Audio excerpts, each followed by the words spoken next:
Nah, untuk video kali ini saya akan memberikan trik atau cara untuk mengganti karet kopling motor Suzuki Thunder 125 ya. Meskipun cara ini bisa kita aplikasikan ke motor yang lain, caranya itu tetap sama tanpa harus pergi ke bengkel bubut. Jadi kita lakukan sendiri di rumah ya, dengan alatnya sih ada juga, bukannya seadanya, alatnya ada gitu. Tapi alatnya ada juga, itu alat DIY. Nah, sebelumnya kita gerinda dulu tuh bagian-bagian nongol di paku keling ya. Lalu kita bor supaya kita bisa mencongkel dulu bagian plat si penekan karet kopling. Nah, setelah kita berhasil membukanya, kita lihat kondisi karet koplingnya tuh. Nih, teman-teman bisa lihat di sini udah keras ya. Udah nggak ada gerakan karet gitu. Jadi seperti ya keras aja gitu, keras seperti kayu. Oke, setelah itu kita buka semuanya, kita lakukan penggantian part. Nah, teman-teman di sini bisa lihat untuk alat untuk membuka paku keling ya, karena di sini saya sudah coba dengan cara dipalu, diketok, itu susah karena mungkin masih bawaan, jadi lengket atau keras. Jadi saya menggunakan alat bantu berupa pres hidrolik. Ini alat ini pernah saya buat di video sebelumnya, teman-teman bisa lihat di pojok kanan atas untuk pembuatannya.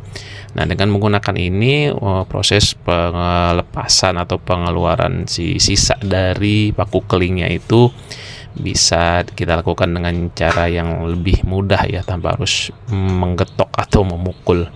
Ya, teman-teman bisa melakukan ini dengan cara dibor pakunya sampai tembus, nanti bisa diambil. Tapi kalau menurut saya itu riskan karena akan melukai atau membuat lubangnya itu menjadi lebih lebar kalau kita salah proses pengeboran.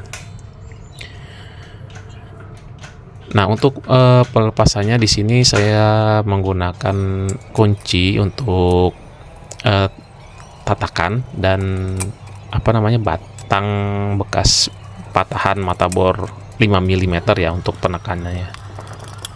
Nah, teman-teman bisa dilihat di sini dengan menggunakan alat press itu bisa kita lakukan dengan relatif lebih mudah gitu.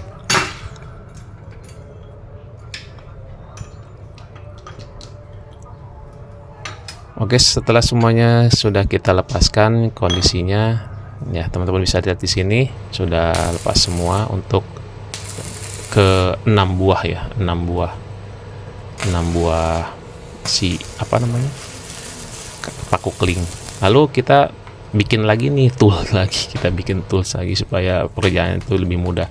Dan di sini saya menggunakan batang besi untuk nanti proses pemukulan atau perataan dari si paku keling. Nah, ini karet kopling ya.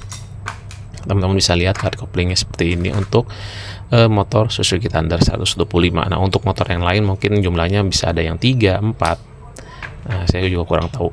Nah, untuk proses pemasangan karetnya boleh dibilang agak cukup susah ya, karena di sini saya beli spare partnya yang aftermarket ya, mungkin ukurannya sedikit agak lebih besar, jadi harus agak sedikit punya trik-trik ya untuk memasang si karet koplingnya ya, dengan cara dicongkel atau dipukul. Tapi intinya pemukulannya itu harus disesuaikan dan tidak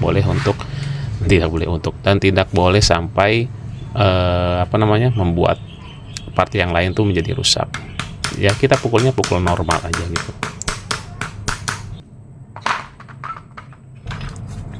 Oke, setelah kita pasang satu persatu ya di sini. Nah, kita masukkan semuanya, jangan sampai juga ada proses pengkateran atau pemotongan ya. Jadi nanti kalau misalnya ada proses pengecilan ukuran, nanti jangka waktu lama itu akan aus, karena di sini kan prosesnya ada panas juga dari mesin dan kena oli juga ya. Yang mudah-mudahan sih spare part aftermarketnya itu lebih bagus daripada kita beli barang aspal. Nah, setelah semuanya terpasang, kita pasang lagi platnya seperti ini, kita masukkan. Nah, untuk mempermudah proses pemukulan si paku keling, saya menggunakan baut dulu yang ukurannya itu diameternya bisa masuk aja intinya lah. Nah, jadi baut ini saya gunakan untuk posisi perataan ya, perataan atau supaya itu nggak bergerak ketika nanti saya pukul. Jadi udah ada yang megangin lah, bahasanya tuh seperti itu. Nah kalau misalnya teman-teman itunya ada 3 ya, kita pasang 2, nanti 1 berganti gitu. Intinya kalau misalnya kita pegang pakai tangan, khawatirnya nanti meleset lepas. Nah seperti ini kan teman-teman bisa lihat, ketika saya mau pukul itu paku kelingnya lepas, atau ketika pukul sekali paku kelingnya lepas lagi itu. Jadi itu fungsinya, itu alatnya atau si bautnya itu saya platnya itu saya baut dulu, terus saya buat tools untuk alat bantu proses pemukulan, jadi lebih mudah lah intinya. Nah ini pukulannya juga harus sabar ya, nggak perlu tergesa-gesa juga, nanti khawatirnya kita salah mukul akhirnya kena gear gini, sompal. Nah setelah semuanya itu sudah terpasang, nah tinggal sisanya nih yang bautnya kita buka, lalu kita lakukan proses paku keling lagi.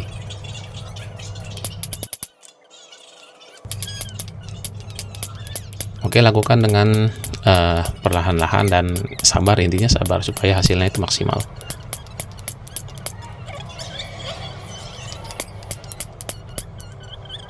Oke, setelah teman-teman bisa lihat di akhir nanti hasilnya sudah cukup bagus ya, kalau menurut saya nggak ada oblak lagi, dan bisa langsung kita pasang di motor untuk kita lakukan perakitan sampai selesai. Oke teman-teman, mungkin itu saja ya video dari saya bagaimana cara mengganti karet kopling pada motor Suzuki Tantara 125. Terima kasih. Assalamualaikum warahmatullahi wabarakatuh.